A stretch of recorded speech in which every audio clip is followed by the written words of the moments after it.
Alright, hi everyone, welcome back to my YouTube channel. I'm so happy to have you guys today with me for today's topic. Today's topic is about how you don't need someone else to complete you. It's just a matter of time until you complete yourself. So, I used to feel and I always had this want to find my partner, to find a best friend so that I will feel whole and that the emptiness I was feeling inside would leave. But the reality is that this emptiness, this wholeness will only leave when you start completing yourself first.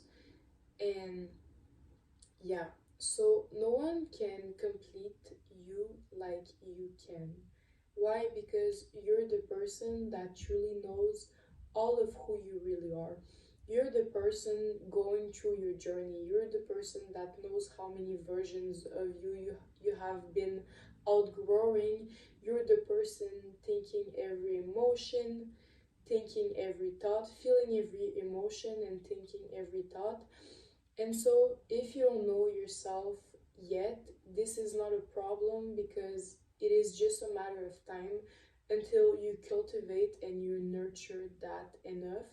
And yeah, and so in this video, I want to talk to you about why so many people go out there trying to find their partners, their best friends, but actually it's rooted in the fact that they have not completed themselves and they're accepting to find it in other people. And don't get me wrong, wanting a partner, wanting a best friend is natural and it's a human response. But when this want is deeper than that, and you can actually reflect on it and understand, because for me personally, my want was deeper than that when I was searching, when I wanted in my earliest years a best friend. I was so obsessed with the idea of having a best friend, but it was not just about wanting a best friend so we could have this genuine connection. And so it was rooted to the fact that I was searching for myself and I was not aware of it yet. And this video is for you if you relate to that.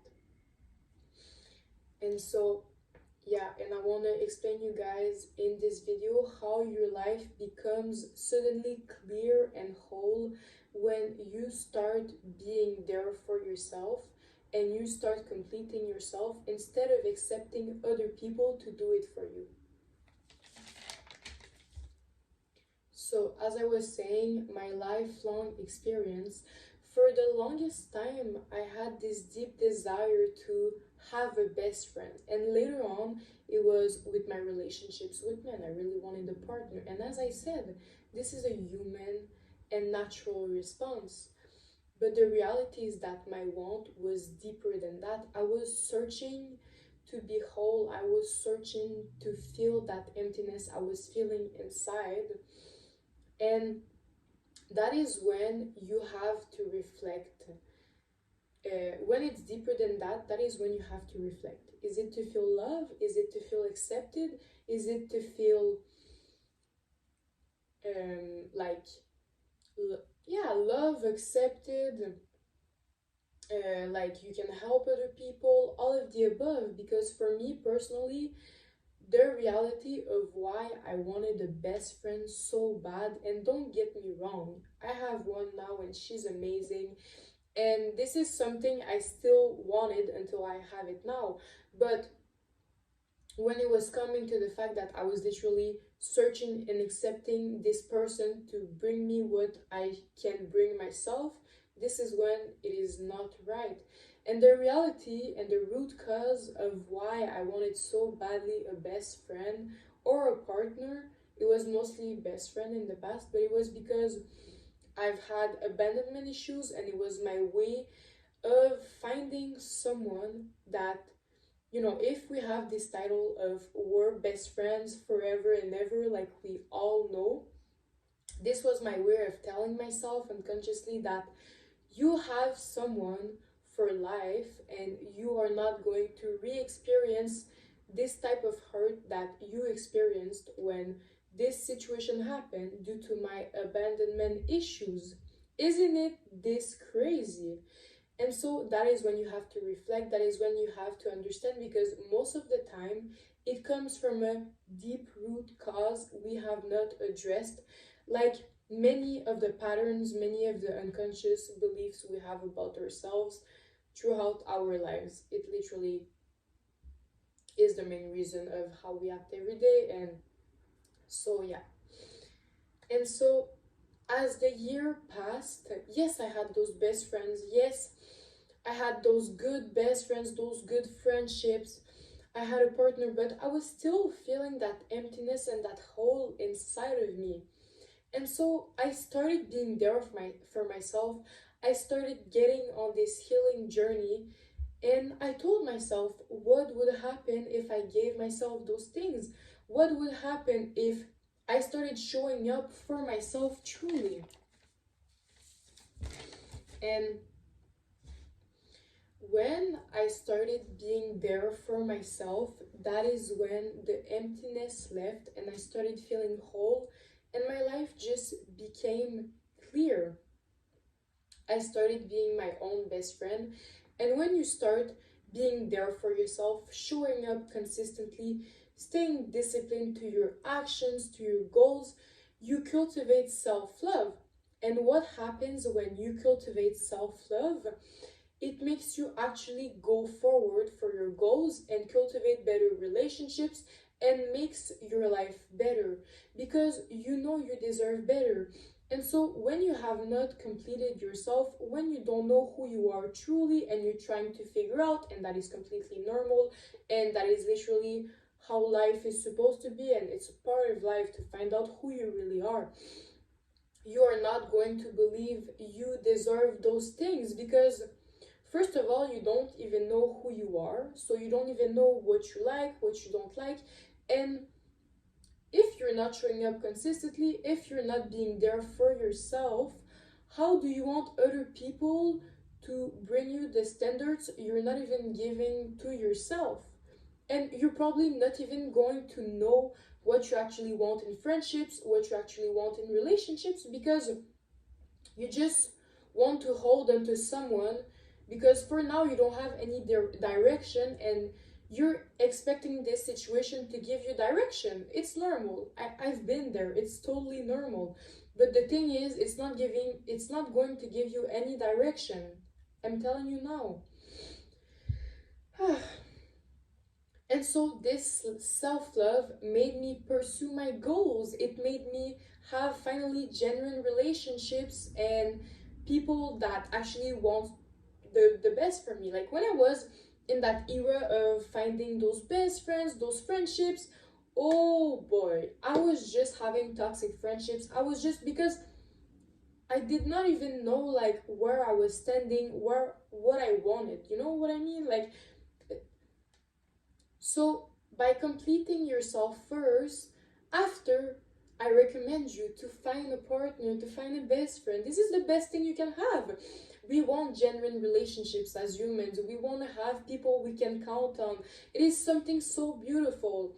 But how are you accepting someone else to complete you when you haven't even understood and completed the parts of yourself first? It doesn't make any sense. And I'm not saying that to blame you. I'm just saying try to think about it. Yeah.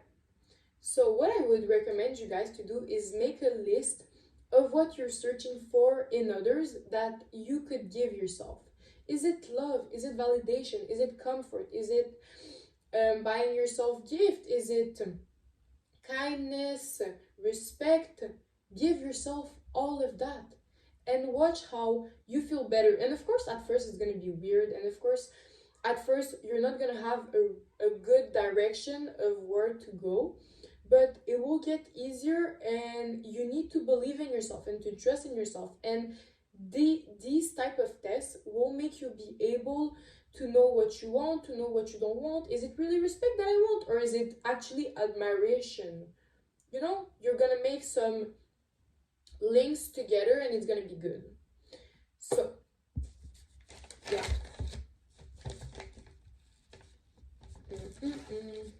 All right, guys. So this doesn't mean your happiness. No, this doesn't mean you shouldn't want a best friend or a partner. As I said, this is completely normal. But this just means that your happiness shouldn't rely on them. Because when you're accepting, and I've been there, and I remember how I was not feeling good. I was feeling sad most of the time, I think, because I was accepting someone else to give me what I wanted to give myself, but I was not believing I was deserving of those things because I didn't know myself. And when I don't know myself, I don't know what I've been through and what are my limiting beliefs, what are my traumas, and how I actually think. And so it's so big. It seems so big, but it's actually just by getting to know who you are. This is going to be so helpful and just amazing. And also, like, I remember when I was in that era of my life, I was accepting others to give me things that I was not giving myself. But the thing is, like, my happiness was relying on whether they were giving me those things and whether I was receiving them or not. And then after, it was making me mad against them. And it's so, like, so big, and I just, like, it's just not worth it, okay? Like, you need to complete yourself first, so after, your happiness won't rely on other people. It will only rely on yourself, your actions that you take every day. And yeah, and after, your relationships will become way more genuine and way better because your happiness is not gonna rely on other people. It's just going to add up to your happiness because, you know, we all love our friendships, we all love our partners, we all love our families, but your happiness is not gonna rely on whether they do this, whether they do that. So that's when I started completing myself. I became my own safe space. I became my best friend. And so, as I said earlier, only we know how much we've outgrown. Only we know what's our journey, what we think every day, what's our emotions. And so, no one can truly understand you like you can. Even if you have completed yourself and you have a best friend or a partner, people will always see you from their own lens of experiences, through their projection. So at the end of the day, only you know who you are. And how beautiful is that? How nice is that? You can think anything, you can be anyone, and people will always see you as they like they only see you from their perspective. They'll never really know you. And so we alone know the silent battles we go through. We alone know before bed. Do people know what I'm doing, what I'm writing in my journal, how I feel, how deep? No, like, there's so many things, and it's just so beautiful to know that it's only you. Because then, if it's only me that's able to complete myself, I can give myself anything I want, and I can be there for myself anything I want, and we're actually all our own very best friends in this life. And it's like, I have the control. And how amazing is the fact that I have control? Of course, this can be stressing to know that you have the control to be the person that you want to be, but it's actually so beautiful and so amazing. That's when you realize the only person that can truly complete you and give you what you want is yourself. How do you want other people to complete parts of yourself you have not met yet? And the reality is that the reason why your want is deeper than that, it's because you're searching for yourself. And so please, my dear, search for yourself. Know who you are. Know all of the beautiful things that makes you unique and authentic from other people. And then after, focus on those things. And you can even focus on those things while getting to know who you are, of course. But yeah. And so true peace comes when we stop seeking to be fully understood by others, but instead we deepen our connection with ourselves. And so the conclusion of this video is that you are always the one. As I talked about, Only we truly know who we are. Only we know what we're going through every day and what happens in our mind. And once you start showing up for yourself, the emptiness will leave. And why? Ask yourself, why would you need people to give you something you have within yourself that you have not cultivated enough yet? And so your relationships will become more peaceful because they were never about a need but about addition. And so ask yourself, how do I keep looking for in others that I can start giving myself today? And this was the end of the video, guys. Thank you so much for being here. I love you all, my angels. I see you in the next video. Bye bye.